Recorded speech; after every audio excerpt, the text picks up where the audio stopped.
अस्सलाम अलैकुम। उम्मीद करती हूँ कि सब फुटफाट होंगे। मेरा मोबाइल ज़्यादा लंबी वीडियो से हैंग हो जाता तो पार्ट्स में अपलोड करनी पड़ी, तो अब से टाइम ज़ाय ना हो फिर पार्ट में ही एपिसोड दी। उनका लिंक वीडियोस के कमेंट में आप ले सकते हैं और उसके अलावा डिस्क्रिप्शन में भी। खैर, अब आते असल चीज़ की तरफ, तो कुछ फैंस अपने होने का भरपूर एहसास दिला रहे। इन सब का बहुत शुक्रिया, और जो मेरे साइलेंट फैंस हैं उनका भी शुक्रिया, मगर उनसे रिक्वेस्ट के अब भी लाइक किया करें, और जिन्होंने चैनल सब्सक्राइब नहीं किया वो चैनल ज़रूर सब्सक्राइब करें। इसके अलावा मेरे बाकी के नावल्स का लिंक नीचे डिस्क्रिप्शन में मौजूद है, तो पल्जिज़ वो सब नावल्स भी रीड कीजिए। अब बना किसी ताख़ीर के चलते आज की एपिसोड की जानिब। बेब इश्क, किस्त नंबर 13, पार्ट 1। उम्मीमान फातिमा। रूहान और रूअब अंदर दाखिल हुए तो वहां मौजूद नर्स ने हैरानगी से देखा। मिस हाविया, शुजात हुसैन का बेड नंबर क्या है? रूअब शाह ने पूछा। वो लास्ट पे है। बड़ी ही क्यूट बच्ची है, मगर अफसोस इस हाल में है, नर्स ने तासुफ से सर हिलाते हुए कहा। वो दोनों चलते हुए इसके बेड के पास आए तो रोहान उसकी शक्ल देखते एकदम चौंका और फिर नफी में सर हिलाता पीछे हुआ, फिर तकरीबन दौड़ता हुआ वहां से निकल आया और वह पीछे से पुकारता रह गया। उसने बाहर आकर खिली फिजा में सांस लेनी चाहिए, मगर उसे सांस लेने में दुश्वारी हो रही थी। आंसू निकलकर उसके रुखसार पे बहना शुरू हुए तो वो आस्तीन से साफ करता गाड़ी की तरफ बढ़ने लगा, और गाड़ी के पास आकर वो बोनट से टेक लगाकर जमीन पे बैठकर ज़ारों के तार रोने लगा। Rohan, Rohan, look at me. खुद को बिले मत करो, तुमने जानबूझकर नहीं किया था। रूअब इसके पास बैठते हुए बोला। वो बरू, मम, मेरी ड्रीम गर्ल, यही है। मम ने अपने हाथों से अपनी मोहब्बत को इस हाल में पहुंचा दिया। वो सिसकते हुए इसके सीने से लगकर बोला। वाट, तुम्हारी ड्रीम गर्ल ये लड़की है? रूअब ने बेयकीनी से पूछा तो वो सर इस बात में हिला गया। रिलैक्स, सब ठीक हो जाएगा। मैं आज ही इसे लाहौर के सबसे बड़े अस्पताल में एडमिट करवा रहा हूँ। बड़े से बड़े डॉक्टर को बुलवाऊंगा मैं। तुम्हारी ड्रीम गर्ल को कुछ नहीं होगा, रूअब ने इसे सीने से लगाते हुए कहा। वो ठीक हो जाएगी ना बरू, वो बेताबी से बोला। इंशाअल्लाह। चलो उठो, अब हमें घर चलना है और मुझे अस्पताल का पता भी करना है, रूअब ने कहा और उसे उठाकर गाड़ी में बैठा। वो गुमसुम सा बस विंडो स्क्रीन को देखे जा रहा था।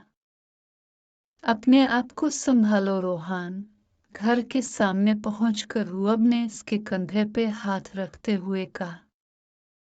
एमू के बरू, वो बामुश्किल मुस्कुराकर बोला। फिर वो दोनों अंदर दाखिल हुए तो सुगरा शाहजाजिया को डांट रही थी और उनके अल्फाज से रोहान को काफी धचका लगा और उसने बेख्तियार रूअब को देखा जिसका चेहरा धुआं धुआं हो रहा था। माम, कैसे बोल सकती हैं आप ऐसा? रोहान का लहजा इंतहाई सख्त था। जाजिया ने मुड़कर देखा और फिर भागती हुई वहां से चली गई। मुझे यकीन नहीं आ रहा कि आप इस तरह बोल सकती हैं, रोहान ने तल्ख लहजे में कहा। मैंने बिल्कुल ठीक कहा है। तुम्हारे पापा मेरी एक बात नहीं सुनते। अब न जाने क्या जादू किया है इस लड़की ने, और ऐसी लड़कियां मर्दों को फांसना अच्छे से जानती हैं। सुगरा शाह ने कहा। बहुत खूब सुगरा बेगम। रेहान शाह ताली बजाते हुए बोले तो वो गुड़बड़ा कर रह गई। आपने तो आज हर हद पार कर दी। इस बच्ची पे तोहमत लगाने के साथ साथ अपने शौहर को भी बदकिरदार बना दिया। मैंने इस बच्ची को अपनी बेटी बनाया और अपने तो न जाने क्या बना दिया। शर्म आनी चाहिए आपको। अब जानना चाहती कि आपका ये शौहर इस बच्ची का साथ क्यों दे रहा, तो सुनिए। आपके तरबियत याफ्ता बेटों में से एक ने इसकी बहन की जो हालत की थी, इसकी वजह से वो बच्ची जिंदगी मौत के बीच लटक रही है। और दूसरी ये जो आपको लगता कि आपके लाडले के सर पे थोपी गई है, तो वो आपके साहिबजादे इससे बदला लेने की आड़ में इससे जबरदस्ती कानूनी निकाह बहुत पहले कर चुके थे। और इससे बढ़कर उसके साथ जैद कनवल की शादी के दौरान मोहब्बत का झूठा नाटक करके ऐन वलीमे के दिन मीशा से शादी का ऐलान करके इसे अजियत देना चाहते थे। मैं जो कर रहा हूँ शाह विला और आपके बच्चों के लिए कर रहा हूँ कि किसी बेबस मजलूम की आह ना लग जाए। रेहान शाह का लहजा भीग गया।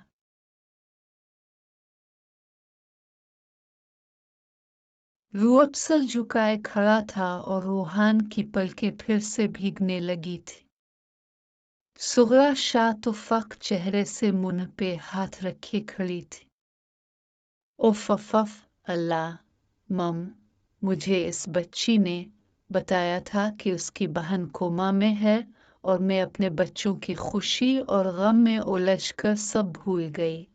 ये क्या हो गया मुझसे? मम, मैंने क्या कर दिया? सुगरा शाह सर पकड़ कर बोली और फिर फूट फूट कर रो दी। रूहान ने साकित और जामिद खड़े रूअब को देखा। बरू अब भाभी के पास जाएं, उन्हें जरूरत होगी आपकी, रूहान ने कहा तो वो खाली खाली निगाहों से उसे देखने लगा।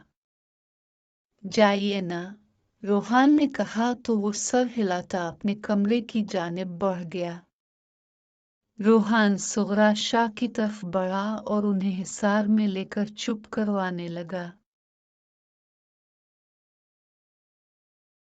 रूअब मन भर के कदमों के साथ अंदर दाखिल हुआ तो जाजिया कमरे में नहीं थी और वॉशरूम से पानी गिरने की आवाज आ रही थी।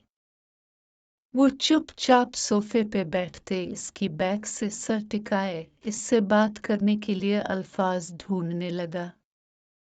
10-15 मिनट तक भी पानी बंद न हुआ तो वो उठकर वॉशरूम के पास आया और दरवाजे पे हाथ रखा तो वो खिलता चला गया। और वो जमीन पे शावर के नीचे कपड़ों समेत भीगती जाजिया को देखकर तेजी से इसके पास लपका और पानी को हाथ लगाया तो वो यख ठंडा था। पागल हो गई हो तुम? मरना चाहती हो? वो जल्दी से पानी बंद करता उसे बाजू से पकड़कर खड़ा करते हुए धाड़ा तो वो सुर्ख आंखों से इसे देखने लगी। हाँ, मरना चाहती हूँ। दिल भर गया है मेरा इस अजियतनाक जिंदगी से। वो इसके सीने पे हाथ रखकर उसे धक्का देते हुए चलाई। रूअब ने इसे खींचकर अपने सीने से भींच लिया तो वो रोते हुए इससे खुद को छुड़वाने की कोशिश करने लगी और फिर जब नहीं छुड़वा सकी तो इसके सीने पे सर रखे मजीद रोने लगी। वो उसे हिसार में लिए बाहर आया और वार्डरोब से कपड़े निकालकर उसे थमाकर ड्रेसिंग रूम में भेजकर खुद बाहर उसका वेट करने लगा। कुछ देर के बाद वो कपड़े चेंज करके बाहर निकली तो रूअब ने हीटर ऑन किया और इसे बेड पे बैठाकर उसके बाल टॉवल से खुश्क करने लगा। वो साकित और जामिद पत्थर की मूरत बनी बैठी थी। बड़ी माँ गुस्से में थी तो उन्होंने ऐसा बोल दिया। मैं मुआफ़ी मांगता हूँ उनकी तरफ से। वो इसका हाथ थाम कर बोला तो वो एक झटके से हाथ छुड़वाते इसे खून आशाम निगाहों से देखने लगी। इतनी हमदर्दी क्यों जता रहे हो मुझसे तुम मिस्टर रुअब शाह? तुम इससे ज्यादा मुझे दुख तकलीफ दे चुके हो। मुझे फर्क नहीं पड़ता कि लोग मेरे किरदार के मुतालिक क्या सोचते हैं, मगर आज मेरे किरदार पे जो उंगलियां उठी इसमें उंगलियां उठाने वाले से ज्यादा तुम कसूरवार हो। तुमने मुझे दागदार कर दिया, वो सर्द लहजे में बोली। रुअब को इसके लहजे पे गुस्सा तो आया मगर न जाने वो कैसे कंट्रोल कर गया। इसकी अजियत तकलीफ पे इसे क्यों तकलीफ होती थी वो ना इस बात का सबब जानता था और ना उस पे गुस्सा होने बावजूद वो खुद को कंट्रोल करने की वजह जानता था। वो अपने बालों को समेटती उठकर बाहर निकल गए। रुअब माथा मसलते हुए हाविया के मुतालिक सोचने लगा। फिर उसने शहर के सबसे बड़े अस्पताल में बात करके उसे वहां शिफ्ट करने के मुतालिक शुजात हुसैन के पास जाकर बात करने का सोचा और जाजिया को ढूंढता बाहर आया। चलो आओ हमें अस्पताल जाना है, शुजात हुसैन साहिब वहीं पे हैं, रुअब शाह ने कहा तो वो उसे फक चेहरे से देखने लगी। हुक क्यों? हाँ हाविया ठीक है ना? उसने बेकरारी से पूछा। ऑफ कोर्स ठीक है, बस तुम्हारे बाबा से बात करनी है, वो बोला। कैसी बात? देखो अगर तुमने इब्बी जान से कोई ऐसी वैसी बात की ना जिससे उन्हें तकलीफ हुई तो मुझसे बुरा कोई नहीं होगा, वो उंगली से वारन करते हुए बोली। तमीज से बात किया करो मुझसे। क्या तुमने मुझे पागल समझ रखा है या कभी मैंने तुम्हारे फादर से ऐसी वैसी बात की है? मैं जैसा भी हूं मगर बड़ों से तमीज से बात करता हूं। इसके अंदाज पे वो तब ही उठा था। हाँ जी तुम्हारी तमीज तो बाजारों में बकती फिर रही है जैसे, वो मुंह बनाकर बोली। तुम्हें अस्पताल चलना है या अकेला चला जाऊं? वो दांत कचकचा कर बोला। अकेले तो नहीं जाने दूंगी, न जाने मेरी इब्बी जान से क्या कह दो तुम। 5 मिनट वेट करो मैं आती हूँ, वो जल्दी से बोली तो रुअब दिल ही दिल में इसे कोसता बाहर की जानिब बढ़ गया।